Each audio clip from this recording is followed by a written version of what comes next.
Welcome to Rates and Barrels. It's Monday, April 10th. Derek Van Riper here with Eno Sears. Eno back from vacation. Eno, how was your trip? It was great. The weather in New York was weird. There were days that we had that were 70 and sunny, and also days where the high was like 45. So that took some navigating. But we checked out the New York Metropolitan Museum. We checked out of art. We checked out the Natural History Museum. We went to the Color Factory. We went to the top of the Empire State Building. We went to two Magic the Gathering comic book stores. We went to the park like 3 times. And we had generally a good time. I ate something like 7 sandwiches and tried out something like 15 beer bars. So it's really good for a week. 10 days. More like 10 days, yeah. So, yeah, definitely averaged more than a beer bar per day. So I think I have enough for a piece in there somewhere. Yeah, that's just research. It's just part of the job. Someone's got to go out there and do it. So yeah, glad to have you back, and glad you had a good time in New York. And that sounds like the Midwest sort of weather that I have been hiding from for the last 2 years. Just like, oh yeah, you get these really nice days unexpectedly, and then it goes back to being terrible again. Just lovely how that happens. Lots to talk about on this episode. We're going to start today with the Oneil Cruz injury. Unfortunately, the Pirates' fast start to the season kind of has a cloud hanging over it now, and I just saw a timetable pop up a little while ago. It sounds like he's going to miss 10 to 12 weeks after having surgery on the ankle. It was fractured.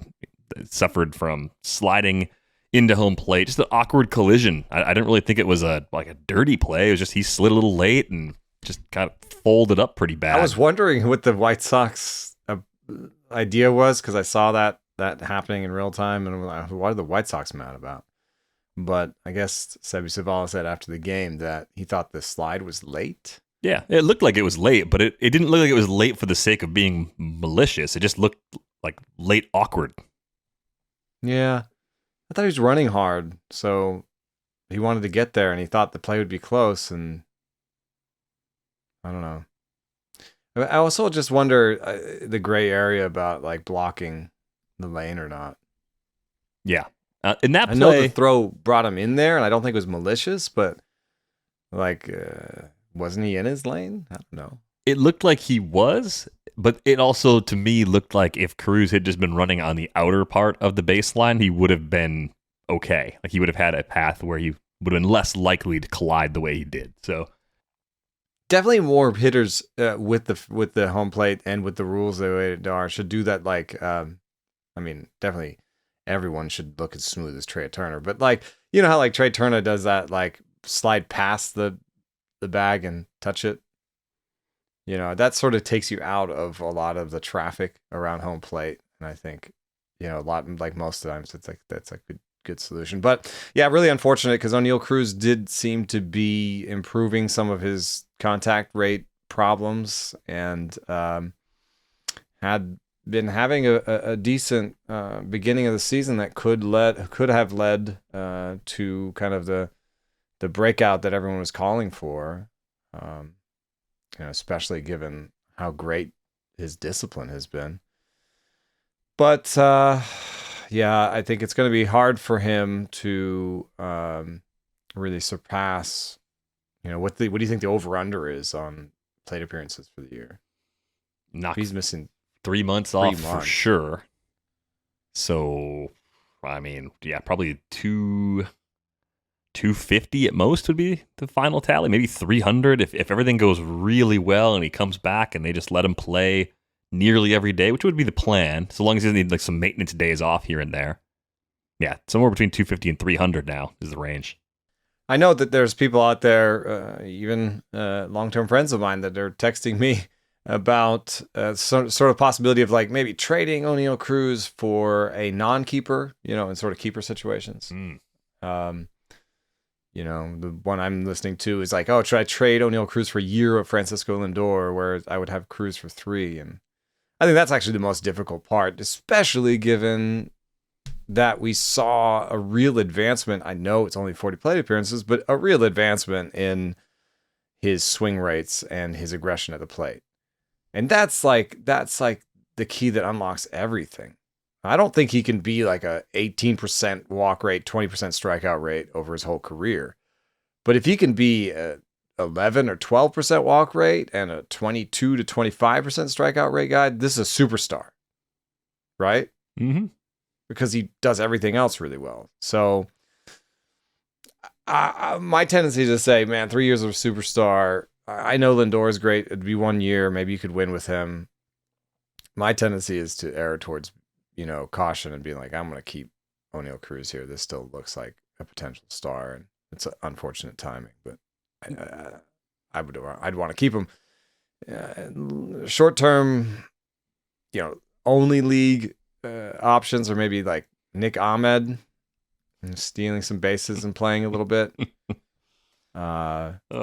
get to the deeper leagues. You could actually use Rodolfo Castro in a sort of 15-team league as a replacement, because I do think Rodolfo. That's what happened in the game. Rodolfo went there. Ji-hwan Bae came into the game and could have gone to short, but they put Castro at short. So I'm kind of thinking Castro is the shortstop. Ji-hwan Bae and Tucupita Marcano are going to play more going forward. Those are some solutions there. I don't know. What do you have any sort of waiver wire options in front of you for 12 and 15-team leagues?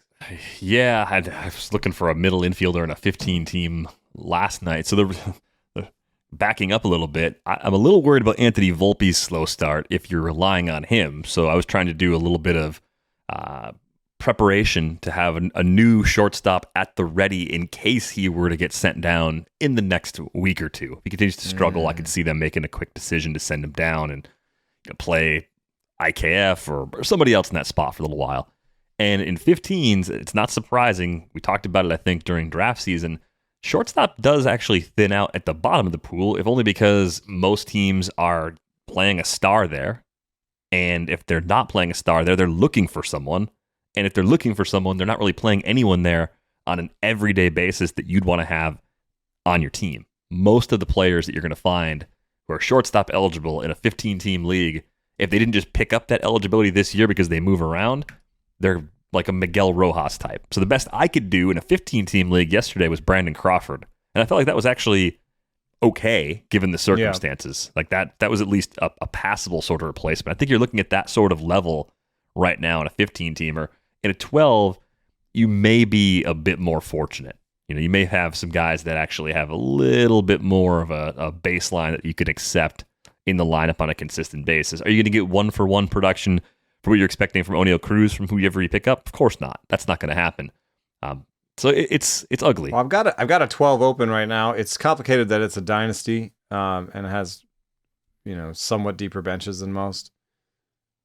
So Volpe and Tovar are available at the top, but they're owned. The best options other than that by ownage percentage on Yahoo are John Birdie, Elvis Andrus, and Nick Gordon. Perdomo's there. I think the only guy that I would take over Brandon Crawford, or maybe take, is Nick Gordon, just for the hope that he gets it together. Like the top end outcomes for Nick Gordon might be better than the top end outcomes for a 33-year-old, 34-year-old Brandon Crawford. Yeah, you mentioned Perdomo in there. I was just curious. I thought I saw a good line on him so far, and he's played well. He's got a 438, 571, 813. I snap said Ahmed to my friend, but maybe Perdomo is the one. You had said, before the season started that, you thought Perdomo, as a sort of hot take-ish, could put things together. He is not hitting the ball any harder than usual. No, he's not. He does have a 600 BABIP. So yeah, 600 BABIP, and he's got a 16.7% hard hit rate. Yeah, right. So I don't think it's happening right now. I think I still stick with Ahmed, but that's the deep legs. It's a tough place to take an injury. I'm hoping if you have him in an MI, in a 12-team league, let's see if it gets any better at second. There's a possibility Miguel Vargas is out there for you. Brandon Drury's available in my league. That would be very happy to pick up Brandon Drury at this point. Josh Rojas is playing and stealing bases. He's on my he's out there for me. So those are some guys that could help. Yeah, the other name that I guess you have to think about would be Kyle Farmer. He's playing quite a bit for the Twins right now, too. Probably more of a 15-team league sort of player than a 12-team league sort of player, but it's a tough injury for all sorts of reasons. We want to see Oneil Cruz play, want to see what he can do, taking those steps forward, and it's a very thin position as we try and find middle infield production.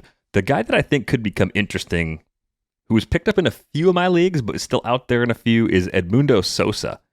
Al and I talked about the Phillies situation with Derek Hall going down to an injury, and it looked like Cody Clemens was going to get the first crack at the big side platoon role at first base. But I started looking more at Edmundo Sosa, who already has third base and shortstop eligibility, so he's kind of a nice player for deeper leagues anyway, with corner and middle. I started looking at some of the underlying StatCast numbers in recent years. Barrel rate last year got up to 5.5%. It's not high, but it's not terrible. And he runs well. He's one of those guys that he's got a pretty good sprint speed, pretty good max exit velocity. It reminds me a little bit of Thairo Estrada, actually, where it's sort of like, hey, if this guy gets playing time and just sees big league pitching on a more regular basis, there could be a little bit of a skills improvement just from the regular playing time. And because he can run, especially, that might actually provide a sneaky amount of value off the wire, given the needs the Phillies have on that depth chart right now. Yeah, I mean, he hits too many ground balls, and he's always had okay max EVs, bordering on really good, and so really it's been about unlocking that power and actually lifting the ball some. But even with this kind of a profile, he could hit 10, 15 homers and steal 10 bags. Yeah, that's not bad for deeper leagues. And the configuration the Phillies used in their lineup on Sunday, they moved Alec Boehm over to first base, played Sosa at third. That, to me, makes more sense than forcing Clemens into the equation. I think Clemens is much more of a bench player. If you had to choose one of those guys to play a lot, I think Sosa makes more sense. Plus, doing that improves your ligament in his right thumb for Hall. So that's got to be at least a month. It's horrible timing for a guy that was just getting an actual shot that was probably never really going to happen for him in Philly. It's really bad. But for the Phillies, the sort of slightly positive outcome for this is that Sosa at third and Boehm at first is a much better defensive lineup for them. And if Sosa can, play well enough offensively, this could be a better lineup for them now with, I would say, above average defenders at every spot in the infield. That would be something new for the Phillies. Yeah, it's a nice turn in the right direction to see that happening. Let's talk about some of the other things that were happening over the weekend from a pickups perspective, because I think this time of year, it's really tough to read too much into performances. We're still talking about 3 series worth of games. We want things to mean a lot, and they just don't yet for the most part. So I think it's a good time to sort of look at what people are doing in our leagues, assess whether or not these are good processes or bad processes, and hopefully improve our own outlooks with our own rosters by thinking through these problems. One of the biggest pickups of the weekend in 12-team leagues was Tyler McGill. And the Tyler McGill, David Peterson battle to stay in that rotation is 100% on. Verlander's making progress, getting closer to return. We saw some 3-digit bids on McGill this weekend. And I remember going back to the beginning of last season when he was filling in for Jacob deGrom. There was a lot of excitement then, too, because the stuff was really good. Does he still look a little bit like that guy? I know he had the arm injury last year that cost him significant time. It seems like the hype this time around is lower, but this is a very good situation if Tyler McGill is even 90% as effective as he was at the beginning of last season. Yeah, I think he's about there. It's down. The velo is down. It's not like when he came up and sort of blew the doors off everything, the velo was up, and then he transitioned into a relief role, and that kept his velo and stuff plus numbers up, despite because of the role change more than anything. So I think that was covering up the fact that maybe he can't really sustain that velo as a starter. But the numbers so far this year suggest that he has an average fastball, an above average slider, and 2 secondaries that he can make work in the curve and change. I think that's a 4-pitch mix with a great home park, and I think that is probably worth bidding fairly aggressively for because it's across the board better than the numbers for David Peterson in the model, at least. And in the past, he's beaten David Peterson in the Stuff Plus model as well. So I think Megill is the guy who's likely to stay. Now, Carlos Carrasco looked pretty terrible. He looks really bad in the model with a 70 Stuff Plus on the fastball, which is the number that comes online the fastest.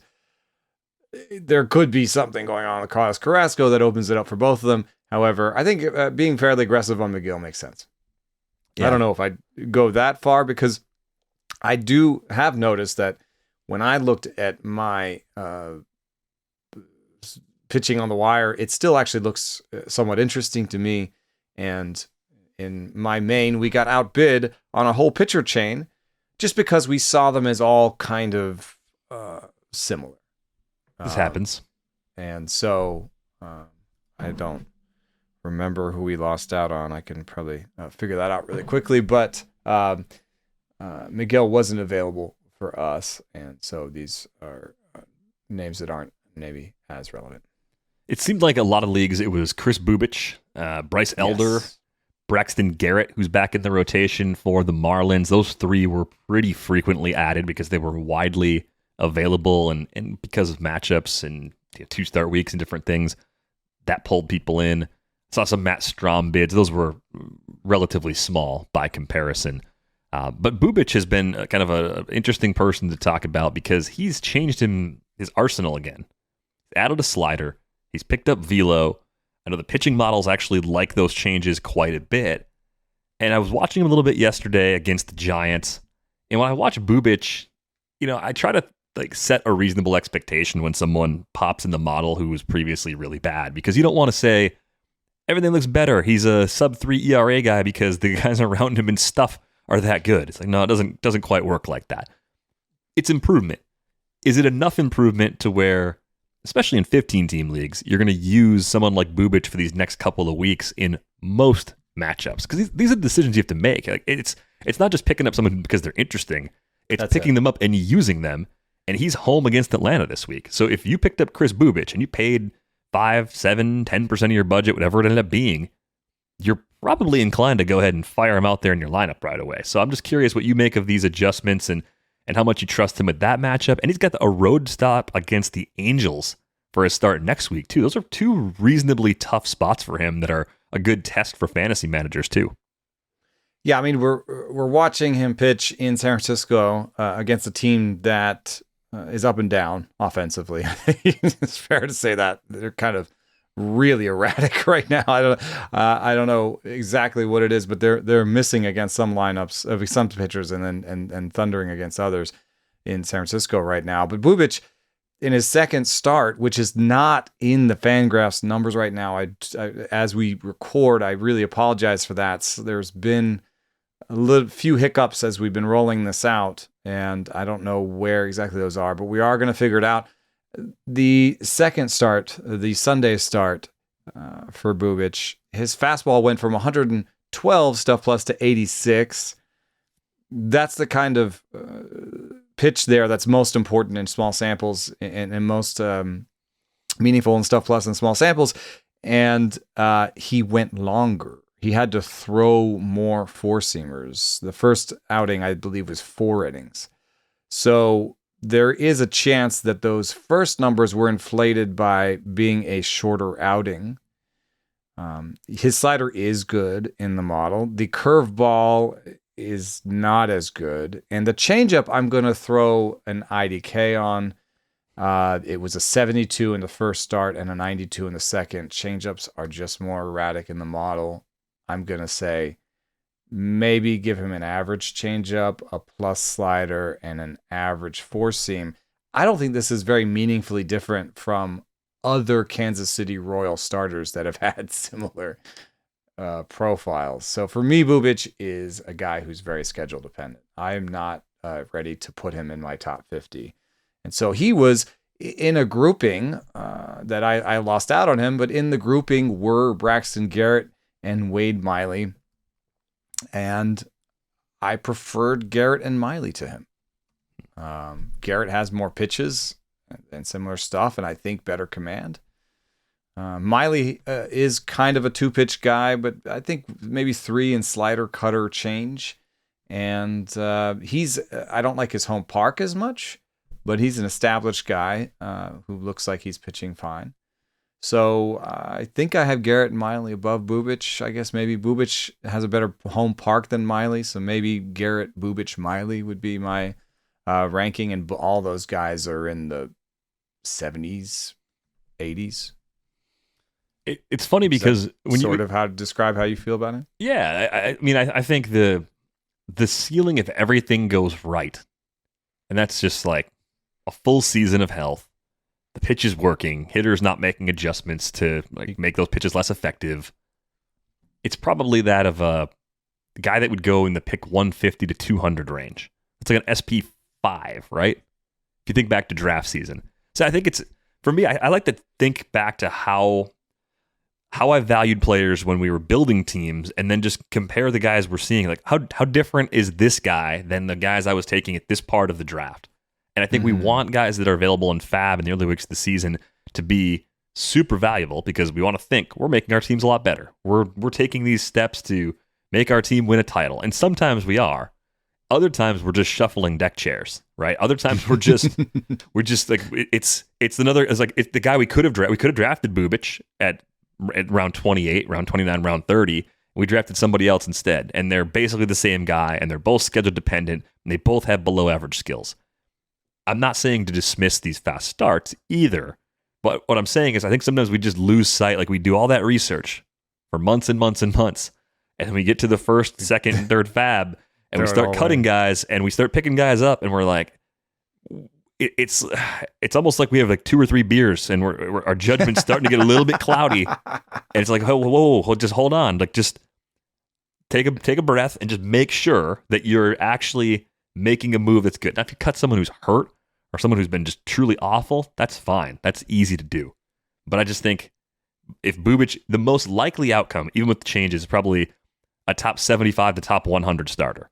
Usable, matchup dependent, but you probably cut a matchup dependent starter who's in that same cluster for him if you didn't have an easy drop for him. I guess that's the bigger point that I'm trying to make, and I'll phrase it a different way. What's the difference between Kris Bubic and Jeffrey Springs? Because I think some people would say, well, look at Jeffrey Springs. He wasn't good before last season. He came out of nowhere, and he shoved great ratios and struck plenty of guys out and was a good value kind of in that pick 150 range, who then had the late bump this draft season. Why can't Bubic be like that? Is he like that, or is he? I think this was a Jeff Zimmerman tweet. Did he make enough adjustments with the velo and the new pitches where he's kind of a clean slate, where it's like the Kyle Wright thing last year? Because I thought Wright this time last year was one of the easier, this guy is different sort of pickups that I've seen in a few years. I thought it was a pretty clear, like, this is worth taking the gamble on. Enough has changed, and the team is good, so there are lots of ways for it to go right. Bubic doesn't necessarily have that, and the team is good, so that might hold him back a little bit too, value-wise, if these skills are only taking a small step forward instead of a massive step forward. No, it's a good point. I mean, we have these models to react fast. I do think that probably the best place that I'd be looking is Brady Singer last year.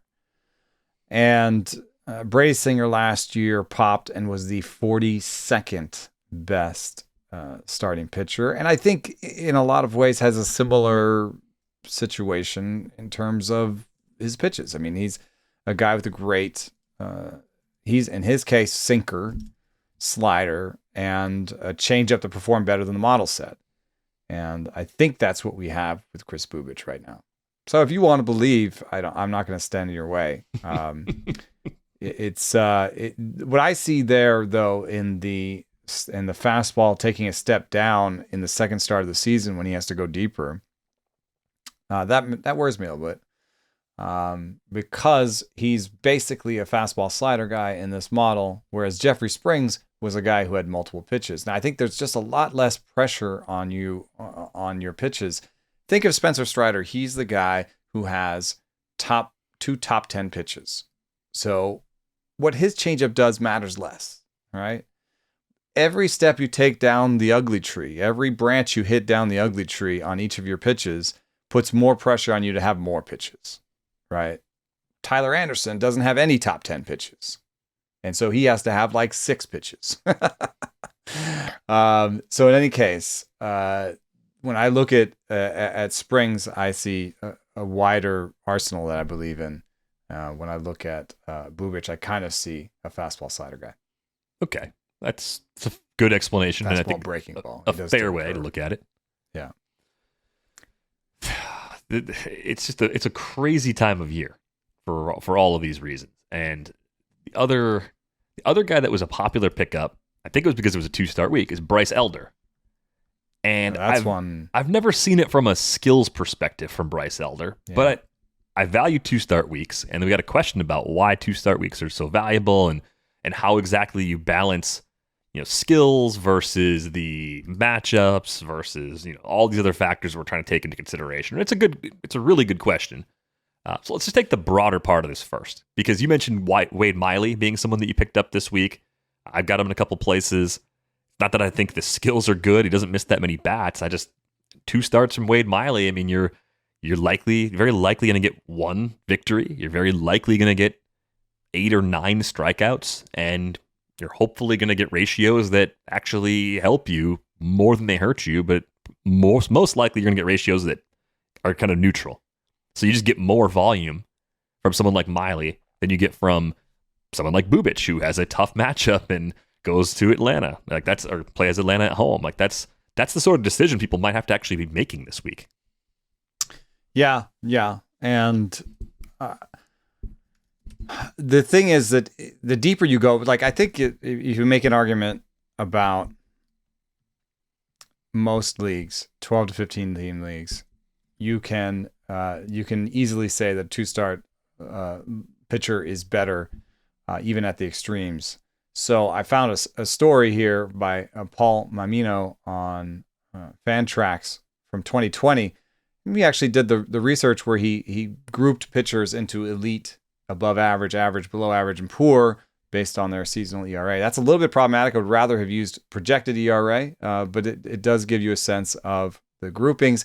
And he said that 2 starters for every group other than poor outperformed 1 starters that were even elite. So even a below average pitcher, and this is someone who has a seasonal ERA between 4.25 and 4.75 for him, even a below average 2-start pitcher outperformed a 1-start elite pitcher. Now, I think that's true. And so there's a lot of leagues where, weekly leagues where, especially 12, you just want to get those groupings. What I will say is that if you extend this out to the most extreme, say the most extreme is probably a 12-team AL only, 12-team NL only. Every pitcher on the wire is poor. I mean, there's every once in a while you pop and you're like, oh, I got this guy off the wire. Congratulations, you got the one. And so there's no way in an NL or AL only league you should be out there churning starters off the wire. It'll go very poorly for you. And what I found in my 15-team NFC main was that at least by midseason, that's what I was looking at. I was looking at the poor grouping. And so what I've tried to do this year is, yes, on my team, I will give preference to 2 starters over 1 starters. And so when I'm setting my lineup, I will care about 2 starts. But when I'm picking pitchers up, I want them to have the chance to stick on my team. I want them to have the chance to stick further. So Bryce Elder, it may be a blind spot. I know that there are other people out there that put massive bids down for Bryce Elder, or not massive, but I saw one analyst, putting $50 bids down on Bryce Elder, and I saw him as more of a sort of $6 to $9 streaming guy, and I had Braxton Garrett at 11 because I just thought it's more likely that I want to keep Braxton Garrett on my team all year. And so that's how I sorted my way through it. And in TGFBI, I ended up with Wade Miley with the same sort of approach.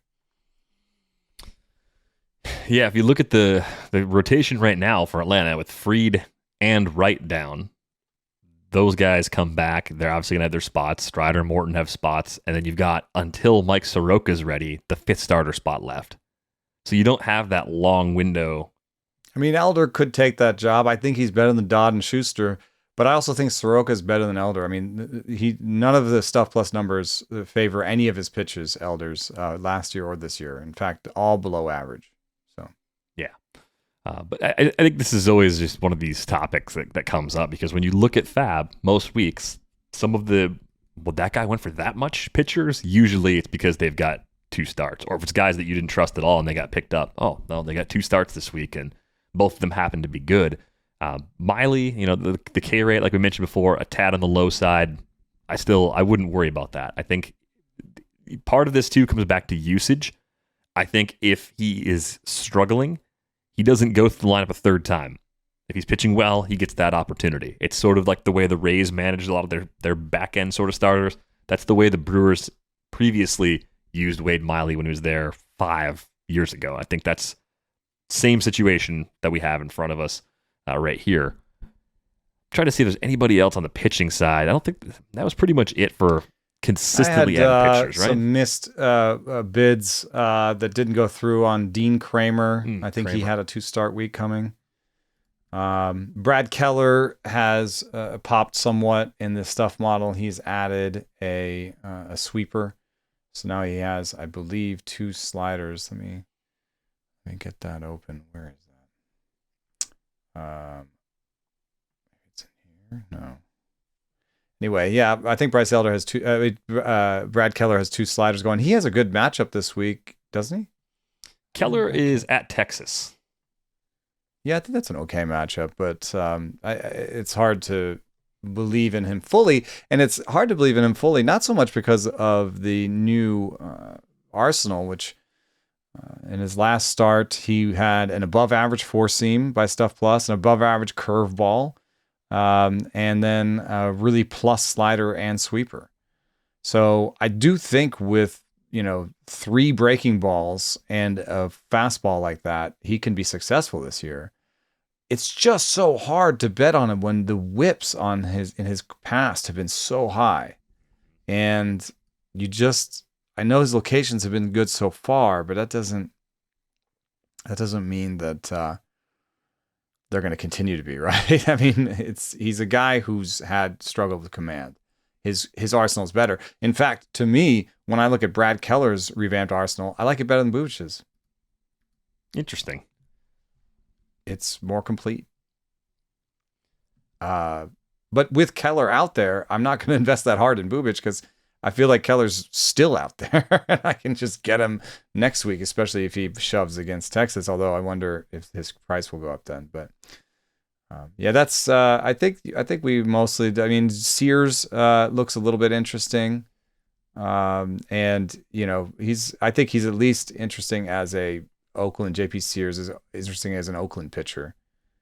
That's a nice place to pitch. Yeah. So this week, JP Sears has the Orioles on the road. That's a Monday start, and then he ended up with, I believe, the Mets on Sunday, but he does get them at home. Start an A other than Kyle Muller, an A's pitcher at this point. I think that's really difficult to do. I was watching some of the Ken Waldichuk start against the Rays. Painful. And there was a sequence, too, where he had a couple of good plate appearances in trouble. The bases were loaded. Yeah, it was right before the Grand Slam. And he struck out Yandy Diaz and Wander, and he was doing a good job elevating his fastball. And I was like, all right, this is a young guy. Maybe he's going to get through this, and this is going to be the moment where the light bulb goes on for Ken Waldichuk. And no, it was not that moment.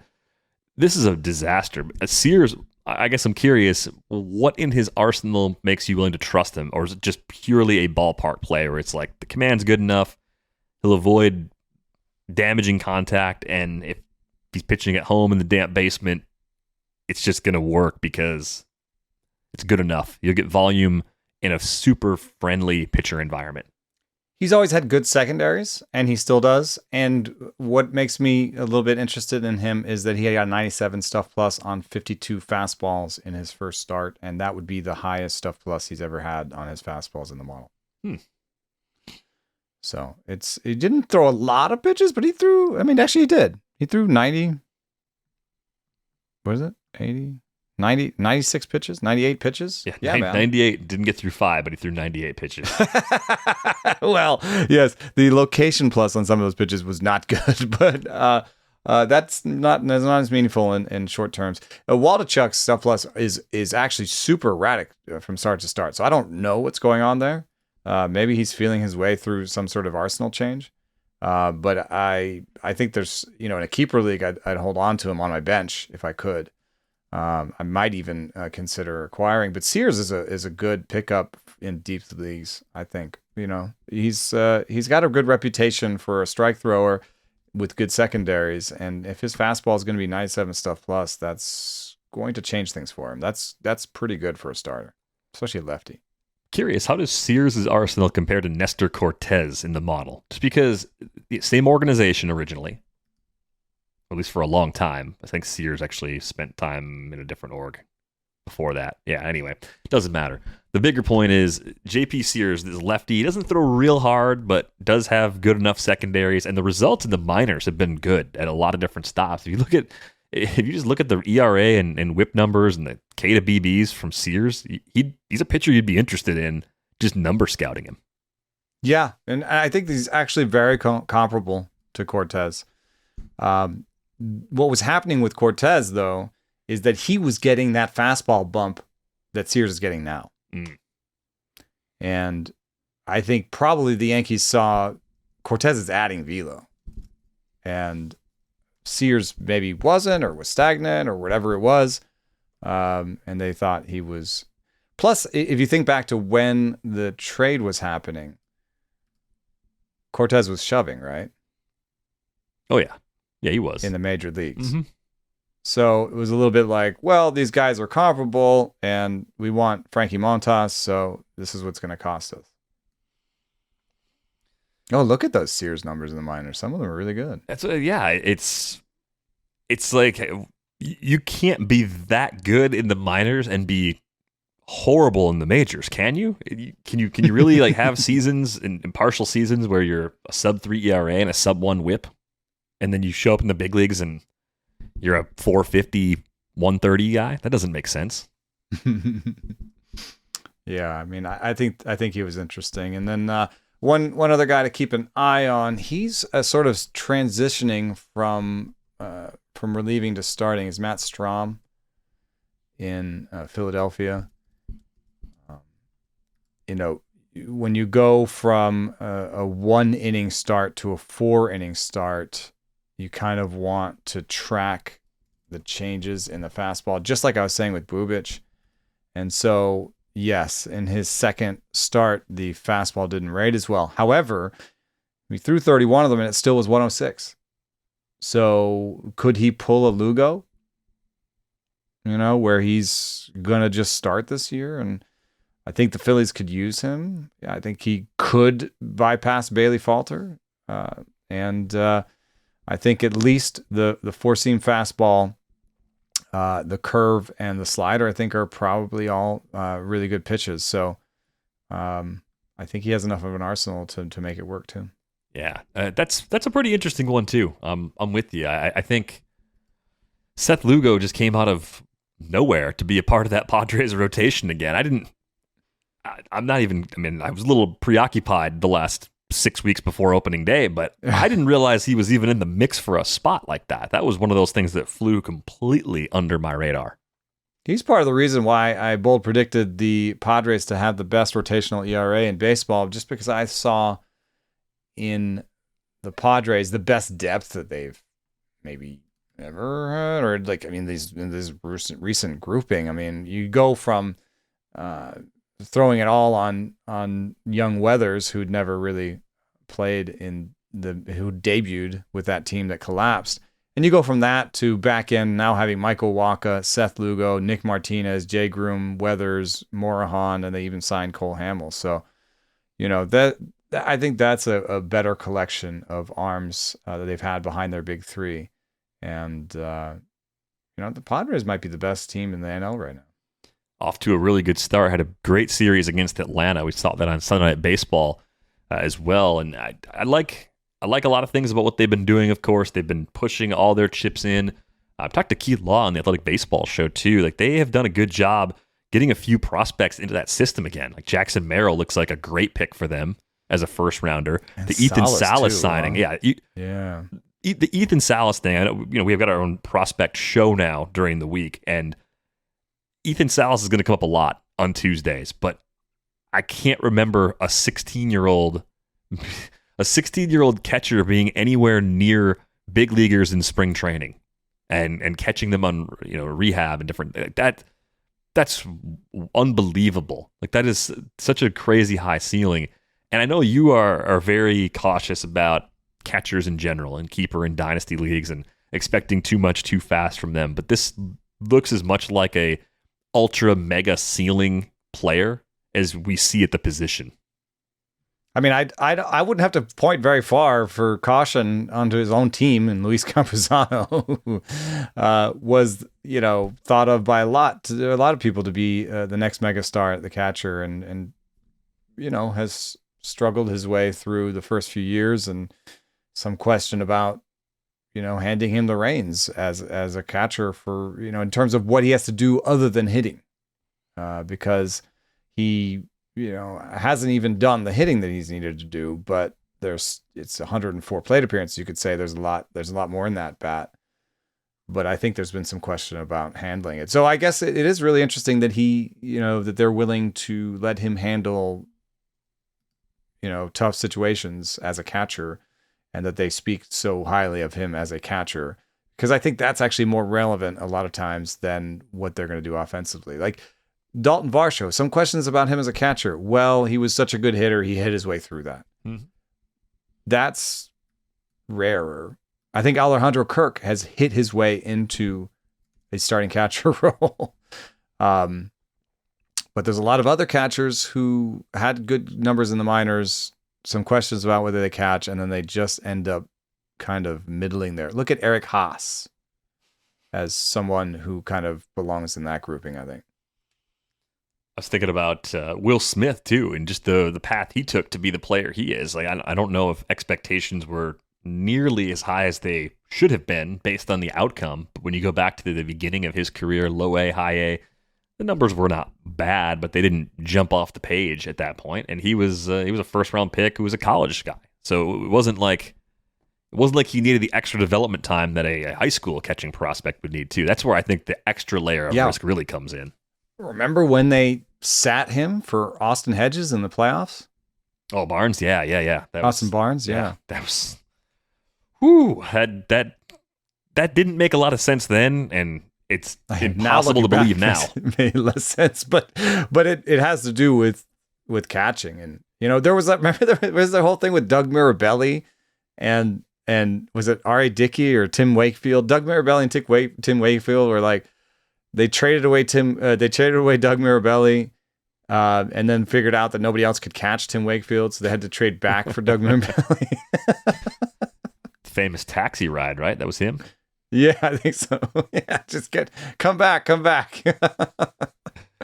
So, I mean, I think Salas is someone to get excited about. I'm not trying to talk down on him too much, but catchers are tough. It's a really, really tough role. And for what it's worth, I don't think automated balls and strikes are coming. I think that's going to be a more of a challenge system. That's what the players like better. And so framing still matters. Game calling still matters. Handling your pitcher still matters. That stuff is tough to learn really quickly. Yeah, the more I think about the balls and strikes thing, I love the challenge idea because it'd be so quick. It'd be just like tennis. You don't like the call, you signal, they pop it up on the board real quick. You see it in real time. It's like kind of like the VAR responses too for offsides and goals when you watch soccer, and tennis does so well with it. I just think it's going to be so quick, so instantaneous. It's not going to be like the reviews they currently do in baseball. It's not going to be. It's more fun. Like when they do the tennis ones, like if I'm not mistaken, like they kind of the crowd's like, whoa, yeah. The crowd gets into it, and tennis crowds are kind of chill most of the time. Yeah, right. So They're chill most of the time, but sometimes most noise they make is on is the ball. Where's the yellow gonna? Oh, so yeah, I think they can make it work. I did want to call out some interesting hitters that were on the wire this week too. I won Alex Call in TGFBI and in my main. One of the reasons I like him is that he has elite plate discipline. Alex Call is now starting, I think, most days. I've been trying to watch the box scores and see if they're going to sit him against anybody, but he's a righty, so when he's starting a lot, I think he could be an everyday starter in that outfield with really good plate discipline, really kind of poor max EVs so far, but that's not something you want to hold against someone in the short term necessarily. And I think he's just going to be a guy who gets to a lower raw power more often. And that's not a sexy situation, but you see even in the Fangraphs prospect grades, 50 raw power, 40-50 game power, 40-45 hit. It's not an exciting package, but I think it's going to end up being above average across the board, and paired with near elite plate discipline, I think it's a type of player that honestly the Nationals don't have and that they need. If you're going to play Luis Garcia, who swings at everything, maybe have Alex Call on base in front of him. You know what I mean? So Alex Call is a guy I picked up everywhere that I could. And I think especially in deeper leagues, he's playing all the time and deserves mention. Another guy that I'm keeping my eye on and I didn't win is Luke Raley in Tampa. Another deep league guy, but he's a lefty. He's playing. He's slugging. He slugged in the minors. He may strike out more than he's striking out right now, and that might be the part of his line that is hot. He may only be like a 220 hitter. But I think he could hit for power and get on base. Yeah. When we've seen him in the big leagues, it's been parts of 3 different seasons now, so it's only 62 games, a lot of pinch hitting opportunities for him, but a 15.2% barrel rate. That is really good, and it's not out of step with the power that he's shown in the upper levels of the minor leagues. I actually think seeing some of the fluctuations in his K rate, because I expect the Rays to make him firmly part of their mix and match platoon club, he's probably going to keep the K rate on the lower end of his range. If they let him play more, that's when I think it would start to balloon up. He won't face lefties. Right. So I'd probably take the under on a 30% K rate, which is where all the projection systems are, but you're getting less playing time. Plus everyday, well, not everyday playing time, but more robust playing time, which he's already there. More robust playing time should lead to better reach rates and swing rates and just better strikeout rates, better plate skills, because you're just playing more, you're seeing more, you're in there more often. It's hard, I think, when you're called up for 72 plate appearances spread over a season to really establish your approach at the plate. Yeah. It's funny that you picked up Alex Call, though, because I actually got him in TGFBI as well. I saw good balanced skills. I wanted someone who's going to play every day. I think that's one of the big things that separates it, kind of bringing it back to the part of our conversation from earlier. If you're looking for something that's different about a player you're picking up now versus someone you either drafted or could pick up on the wire who has good skills, the playing time separator could be the thing that makes them more sticky on the roster. The big side platoon guys are on and off the roster a lot of times. So Luke Raley and Gavin Sheets, you have to really look at the schedule for those guys in weekly leagues before you pick them up, just to make sure you're going to get enough for them for the week. Whereas someone like Call, if you see he's getting starts against righties and lefties, that might nudge a guy with slightly lesser skills ahead of guys with more interesting skills for me. Like I know it's a dangerous game to play in some regard, but you're trying to analyze how teams are going to use their players, because ultimately those extra counting stats could make the difference, and that extra playing time will make someone like Call more valuable if we are in fact right about the limitations of guys like Raley and Gavin Sheets being capped to that big side platoon. There's some interesting things going on what you're talking about. I think about Little League and my kids and how rarely they see a lefty pitcher. and I think that's true generally until you get to maybe college, start to see some lefties. But even then, I think the population of lefties really doesn't come online until the minor leagues. And so if you're talking about a righty hitter, they had the platoon advantage against lefties, and they've seen righties their whole life. Now a lefty could make it through the minors, it could make it through high school, Little League, all that stuff, and not see that many lefties. And then start to see tough lefties in the minors, and then try to do something about it. So there's just a difference in, if you're talking about the 10,000 swings or 10,000 whatever, is like just a difference in volume. So, and then I think also just in terms of fantasy playing, like if you had 5 games out of a lefty last week and you got 5 games out of a righty last week, it's much more likely that 5-game righty is a full-time player.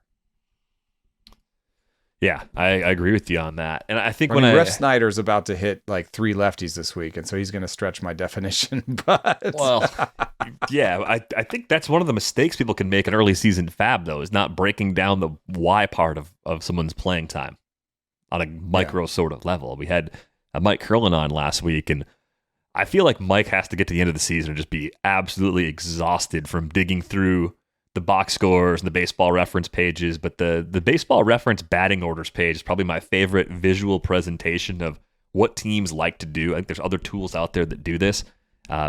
Bookmark one if you find it, and then just change the team part of the URL if you if you don't want to get lost trying to find it a second time. But you can see pretty easily who the priority plays have been for the Nats so far this season. They have played 10 games. Jeimer Candelario has started all 10 games. Victor Robles has started all 10 games. Lane Thomas. Oh no! He showed up on some of my pickup lists. I know he was on a team co-manage, and I didn't push the buttons. I didn't reject it, but I didn't push the buttons. I didn't make it happen. He's playing and he's stealing bases, so he's irrelevant. But you can get a sense for Candelario, Robles, Thomas. They've been priority plays. C.J. Abrams, priority play for them. 9 out of 10 games started so far. Dominic Smith, Keibert Ruiz. Joey Meneses also has 9. Keibert and Dominic Smith and Alex Call all have 8 games played.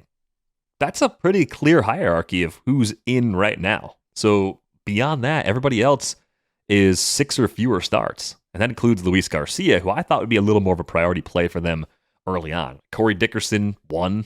Michael Chavis, 3. Riley Adams, might 2. Be part of the Luis Garcia thing. I wonder about that. But yeah. So anyway, I think you can tell a lot about what teams are trying to do with their playing time once you have a few series in. I think it was really hard to do coming out of the first series, second series. You get to 3-4 series, you get enough mixing and matching against righties and lefties that you could pick up on the tendencies just a little bit more and start to try and figure out if there are some advantages to be had.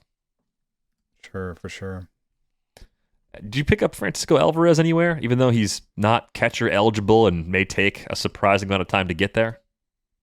No, I did not.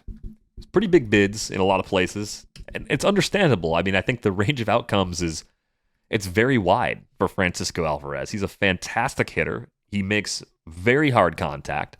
There are questions about his defense. Omar Narvaez is on the IL right now. Tomas Nido is a phenomenal defensive catcher, but he's just a clear backup.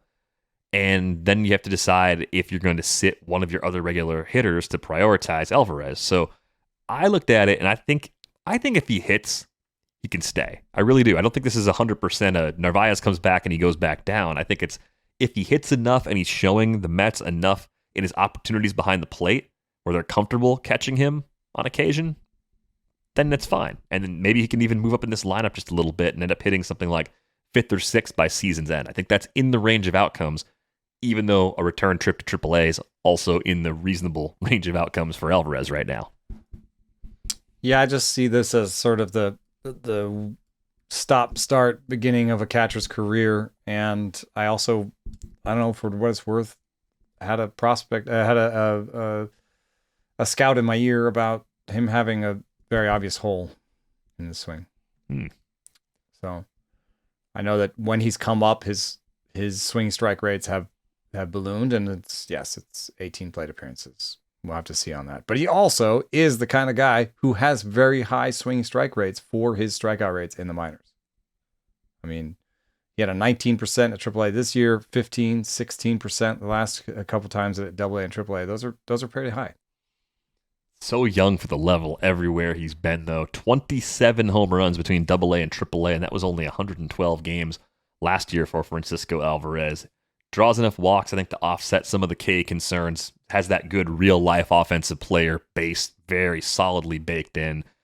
Curious to see if that hole that you were told about, though, if that ends up being a problem for him, because if that's there, in addition to some questions about the defense, that does lead to more of that up and down sort of role. But I've pinpointed it. I think if they were going to keep Álvarez on the roster once Narvaez comes back to have a third catcher / DH type, Tim LeCastro is the guy that has to come off the roster. And I think it's possible because Tim LeCastro has only started 2 games out of the first 10. He is your spare outfielder.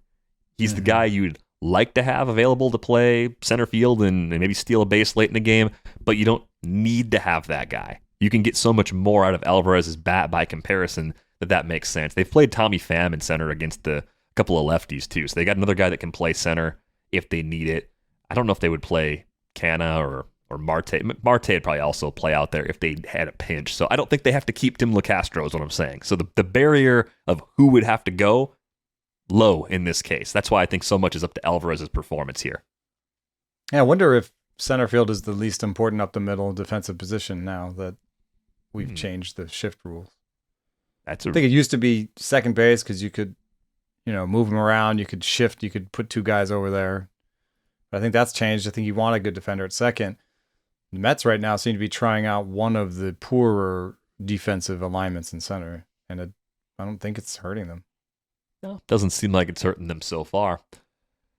That's going to do it for this episode of Rates and Barrels. On our way out the door, we still have a special offer. It's $1 a month for the first year at theathletic.com/rates and barrels. Get that while you can. If you don't have that subscription, this is a great time to get it. You'll have all the coverage throughout the season, both fantasy baseball, real baseball. If you're into other sports, of course, we're covering those as well. You can find Eno on Twitter at EnoSaris. You can find me at Derek Van Riper. We are back with you with Project Prospect on Tuesday. Thanks for listening.